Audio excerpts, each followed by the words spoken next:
Hey everybody, it's Jason Blaha here, and today I thought I would chat with you about one of the newest fad diets that's out. It's spreading everywhere, and I think it's a real bad idea, and we need to talk about it. I'm going to talk about why with you guys. So let me put on my +5 hat of weaponsmithing, work on skilling on my crafting a little bit, and let's talk about this. All right, let's talk about the carnivore diet.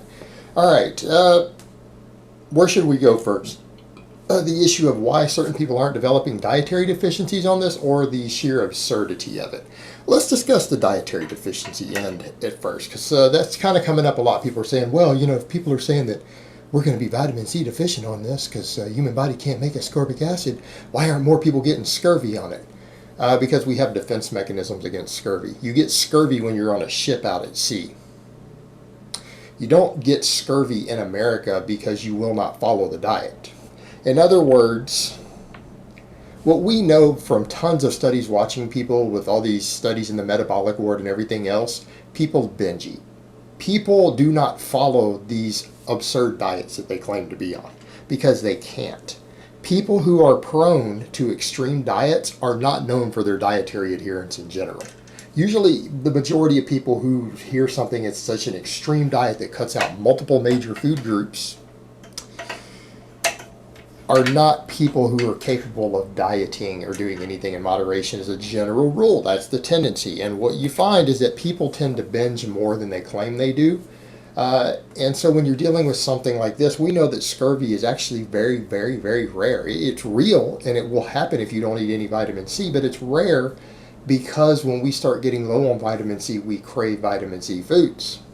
So in other words, the people who claim they're following a carnivore diet and they've been on it for 6 months and they haven't developed scurvy, you know that they've binged. And that's what the experts who will look at it, who understand the psychology of diet, whether they will admit to it to you or not, if you would follow those people with a camera 24/7 like we've done in metabolic wards with people on diets, people binge and forget. And then you show them the footage and they break down and cry because they don't remember the binge, right?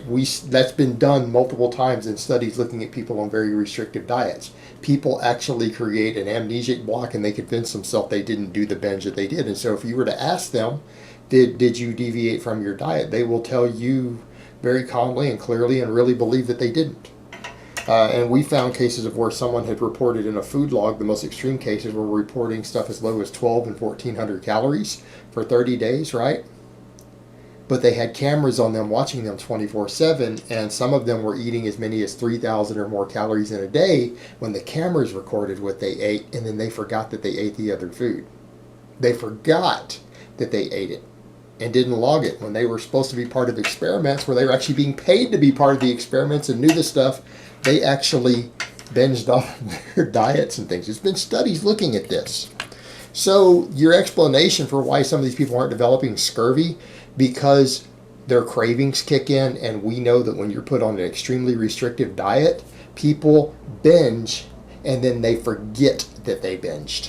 This is really common. This has been noted repeatedly in the nutrition world. It's been studied. It's an interesting phenomenon. It's been documented in the literature. So the reason they're not developing scurvy is because when you get low on vitamin C, you crave vitamin C rich foods, and it becomes a craving like a drug. Now, if you're out at a ship at sea, that's where, again, the term scurvy dogs, that's where that expression comes from. It develops out at sea because you can't get the vitamin C even though you're craving it. Right? Now you throw an orange across that deck of that ship and we're going to slice each other up, trying to get to that one orange that's been rolled across the ship when everyone's getting scurvy. But, because again, it's like a drug at that point. But the point is, these people are binging. They're not admitting that once every 2 or 3 weeks they're gorging themselves on something that's not meat. Because you can't follow it. It's absurd. And I think vegan diets are absurd enough. But if you wanted me to compare, it's like, people ask silly stuff like, I don't know, what's worse for you, Coke or heroin? Well, I will recommend you don't do either one personally. I know the vegans are going to get pissed off that I said that. How could you dare compare? Oh my God, you're so evil. You animal hater. You're Hitler.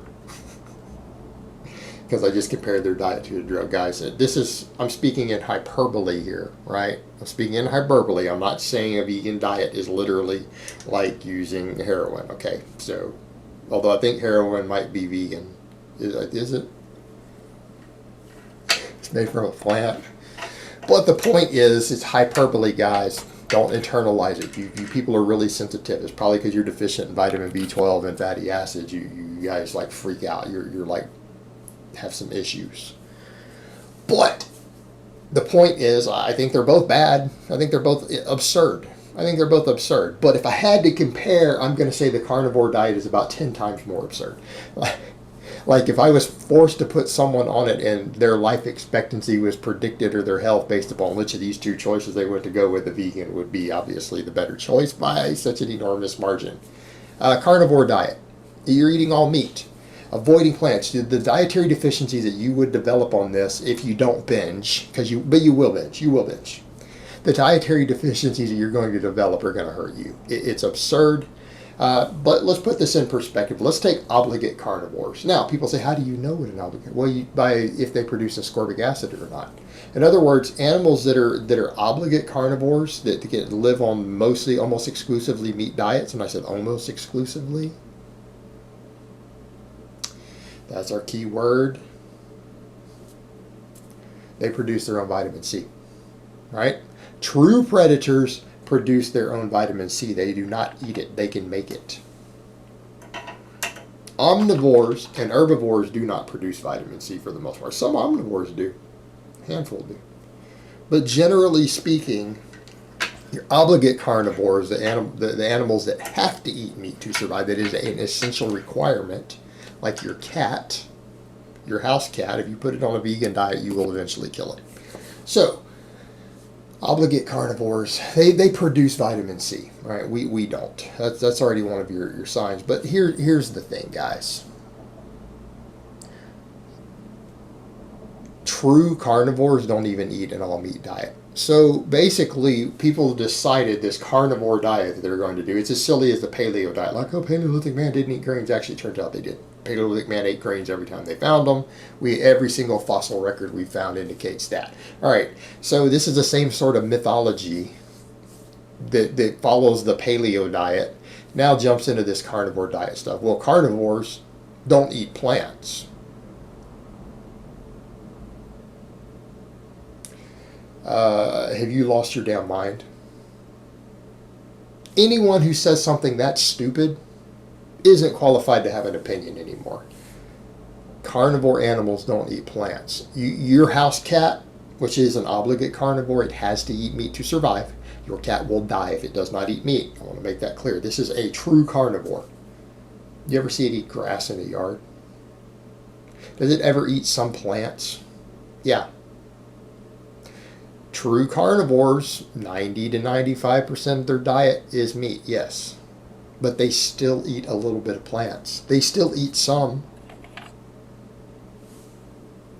So people have decided, humans, which are not true carnivores, we're not biologically true carnivores. We're omnivores and we're technically cooked food eaters. We actually have a unique niche. We are very, very well equipped to handle cooked food because we've been eating it forever. It's actually, we're mostly cooked food eaters, and that is our actual legitimate, normal, healthy diet. Eat tons of cooked food.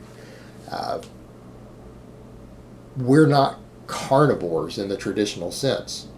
And even true carnivores do not even eat an exclusively meat diet with no plants. All right, yeah, your cats and other predators like that, they actually eat a little bit of plants. Right? It's just that it constitutes a very, very small amount of their diet. They're also not sitting around eating tons of fatty meat either, are they? You look at what these carnivores are eating. What fat animals are they eating in the wild? I can assure you that none of these carnivores you're even talking about are eating a diet that's 50% fat by calorie. That food source isn't even available to them.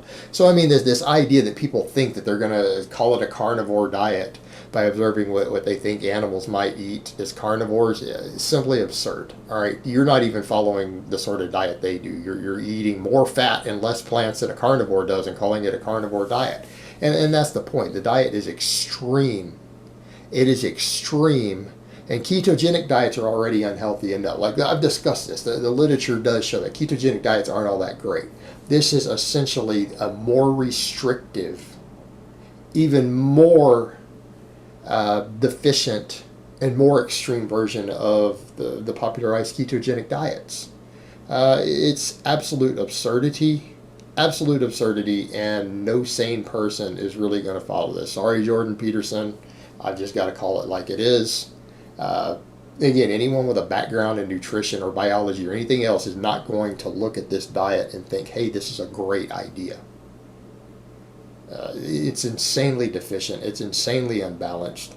And any health benefits that you think you're getting from it are probably placebo, or they're coincidence. Because correlation does not equal causation. All right, guys. Well, that's really all I have to say on that today. I hope it's been informative, and I will talk to you guys next time.